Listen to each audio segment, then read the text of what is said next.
So I just saw a post that said black women tend to go over to white men after dealing with all of the struggle love with the black men, because they say like white men treat us better, they propose to us faster, all these good things, right? But in my case, I say the grass is not always greener on the other side, because I went through struggle love with black men. I'm like pro black love or whatever. I said I would never talk to a white man, right?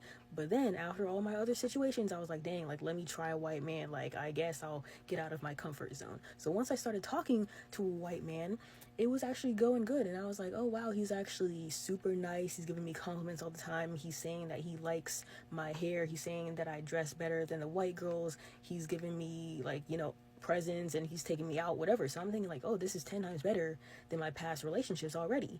And next thing I know, 3 months go by, he does a 360 and he is acting like a totally different person. He starts lying, manipulating, like doing everything wrong pretty much. And then he starts saying like low-key racist things, how he doesn't want me to do red braids because it's like too ghetto, or he's saying like how black women need to stop doing like sew-ins and just wear their natural hair because he likes it more. And then he said that he's been to Africa more times than me, so he automatically knows more about slavery and black history than me, an actual black person. So once he started saying all that, I was like, oh hell no.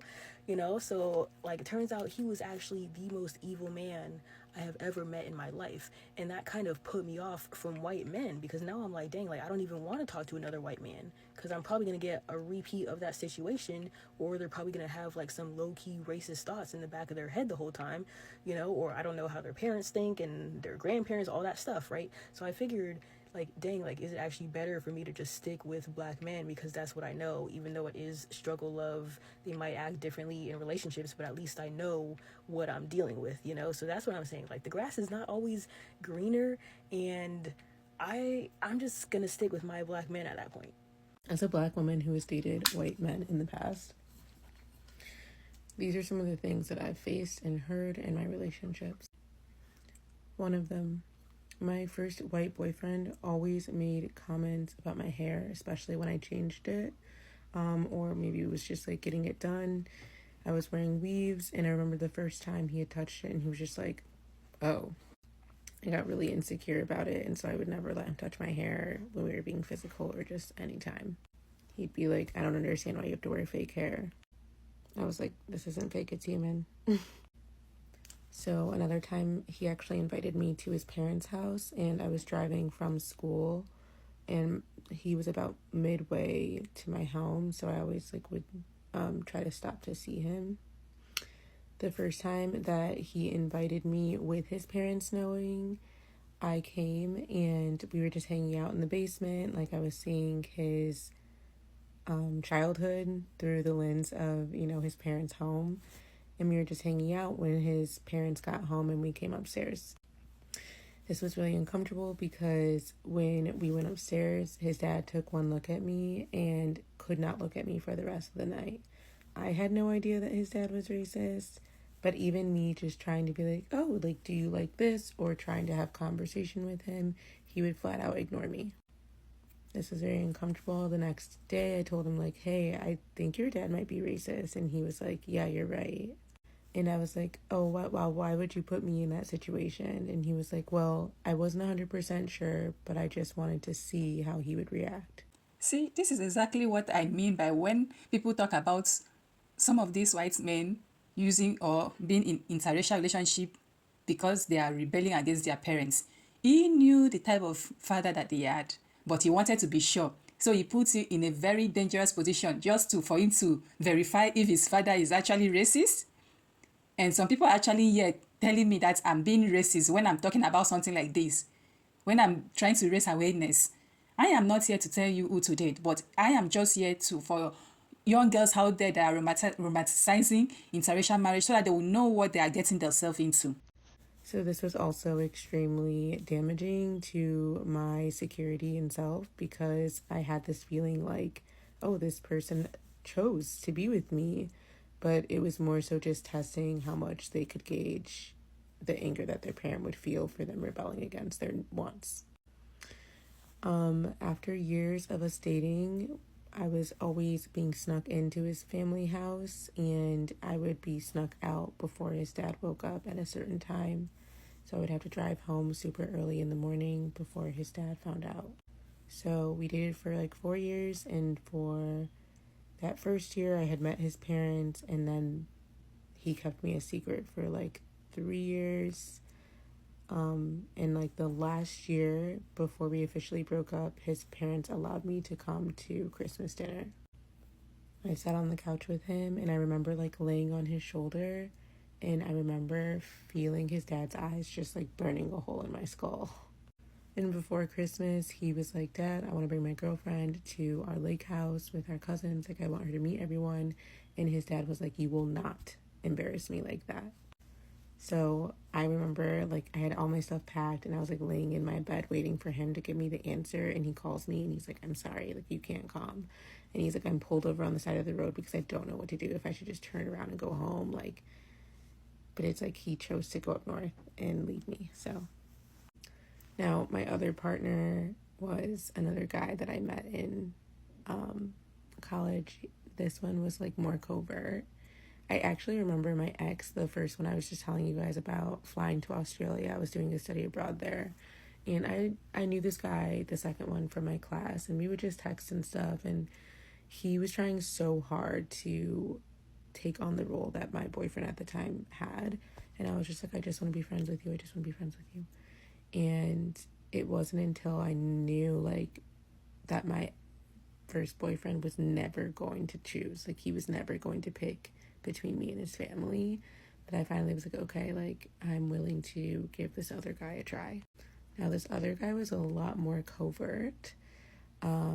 He actually idolized Black culture. He was obsessed with Tyler the Creator. I'm sorry, I have to jump in here. I don't know if this creator is just desperate for white male validation or if she's just on her way. But Tyler, the creator, is known to be pandering to white racist men. So the fact that your boyfriend was Tyler, the creator fan, supposed to let you know already the type of person that he is. Just recently, D'Angelo passed away and Tyler, the creator, was trying to like pay tribute to him. And we all saw how that played out. And it even come as a surprise when Tyler, the creator, was like, he was shocked that his fan reacted to that. While he was the one that has been enabled and emboldened them to be racist towards the Black community. And that is what happened when you are a token. You get spent. Last. They may like your heart, they may love your music, but they will never love you as a person. Because at the end of the day, you are Black. He loved like all of the fashion and the just a culture vulture. And I was going through such a stressful period because he had convinced me to move to New York with him. And I did. My dad had just bought me a Mercedes to have, and I ended up driving my car to New York. He had convinced me that because I worked in Manhattan and he worked in Brooklyn, that he should be able to drive my car. My dad also gave me like $2,000 that I could have in case of emergency. And he would constantly convince me to use the money that my dad had in savings instead of the money that he made or the money that his parents would give him. So I ran out of money, and I remember one day, like, he was driving my car home from work, and he actually ended up crashing my car. Till this day, he has not paid me a single dime for the damage that he did to my car. And his parents were like, well, insurance should cover it. He also told me that, like, because my mom lived in an apartment, that we were probably just, like, low-income people.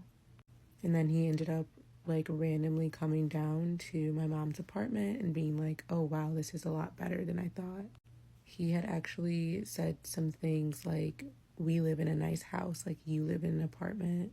And he would also send me, like, very damaging texts, like, from 6 p.m. or whenever I'd lay my head down to, like, 6 a.m. in the morning. And they would say things like, I helped heal a Black girl. He would also do, like, really weird, abusive behaviors, and then I would, like, dissociate or detach, and then he would try to have sex with me afterwards. I remember, like, when we had to come home from New York, I lived with his family, and he didn't want to work, like, a regular job because he was working to be an artist. and I took on 2 other jobs. So I was like a yoga instructor / working at the front desk, and then I remember I was like training for a restaurant job that would work from like 5 p.m. till maybe 12 midnight. And I came home from my training that night, and he was convinced I was drunk, though I had nothing to drink. Like, I literally drove home, and he lived like 30 minutes from the job. And he like screamed at me and like just was like, "You are drunk. I know you're drunk." Like yelling at me. And I'm like, "No, I'm not. Like, I'm literally sober. I just worked. Like, I'm tired." And when I get tired, my eyes do get really small. I do look a little high, but I promise you guys, like, I was sober. And after I like literally was like, "Bro, like, I'm so over this. Like, I'm going to leave." And he like begged me to stay. So I came back inside, and yeah, he forced himself on me, and I was like, "I don't want to have sex," and he like did not care. So I just laid there, and he got so upset with me. He was, "I can't even sleep next to you," and like left me in the room to just sit in my nakedness. There's so much more, but yes, there is a lot that I've endured as a Black woman dating white men. I just wish that women will know that, especially Black women will know that, first of all, a man is a man regardless of race. A man is a man. But the way some of Black women tends to pedestal white men, Asian men, Latino men, they feel that those men are better than Black men. And because of they have that preconceived nature, not seeing those men as men, they feel that because they are white, Asia, Latino, whatever other race, if it is not a Black man, that's automatically because they are not Black men that they are better. They will endure a lot of things like what this creator have said. Because of Olandra and Nick, a lot of young girls are just, oh God, they are just dying. Some of them are actively now seeking for a white man.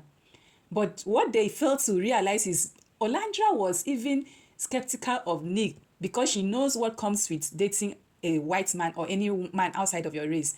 And what Olandra did is strategic, because if this one is not even working out, at least she has benefited a lot from Nick. Olandra knows that this is business. So even if it's not this, the relationship angle does not work out, she has benefited a lot from that. It's from that relationship, from that Love Island, that she's getting all what she's getting now. But young girls, if I open my TikTok, if you see the way a lot of Black young girls are like, "Oh, I need my own Nick. Oh, I need my white prince. I need..." Are you guys serious? That aside, even if the man has unlearned all his bias, he has reformed, he's not having any internalized biases, what about his family? Do you want to be eating from his family? Because there are a lot of videos I've seen that Black women that are in interracial relationship, that man, because he has truly reformed, he has learned the work, he is not like his family, he is going to cut ties with the family. I am telling you, that comes with a lot of baggages too. Because maybe because I'm an African, and as African, whether you like it or not, you are not in a relationship with that man. You are in love with the family. Relationship is not just about the person that you are in a relationship with, especially when it comes to marriage. You marry the entire family. So I don't want someone that I'm married to not to have any contact with his family. That is a lot of... I feel like that kind of person will resent you, whether you like it or whether you want to admit it or not, or whether the person admits it or not. Deep down, he resents you. They will surely resent you, because family is important. And for the person to leave his entire family because of you, I feel like I wouldn't want that in my own conscience. So that's another thing to consider. That's another thing to look out for. And I know that there are some people that don't care about that, because in a Western world, they don't care. They are very quick to go no contact with their family. If you are that kind of person, I'm sure this will not make any sense to you what I'm saying. But for someone like me, they'll get what I'm talking about. I say all of this to say the grass is not always greener at the other side. And also, I am not an advocate for a struggle love. I want women, especially Black women, to owe the same vetting process to any man, regardless of the races, especially when you should even raise your bar when the man is not a Black man, because that comes with a whole lot of baggages and everything in between. Let me know what you think about this video. Share your thoughts in the comments, and thank you all for watching. Bye.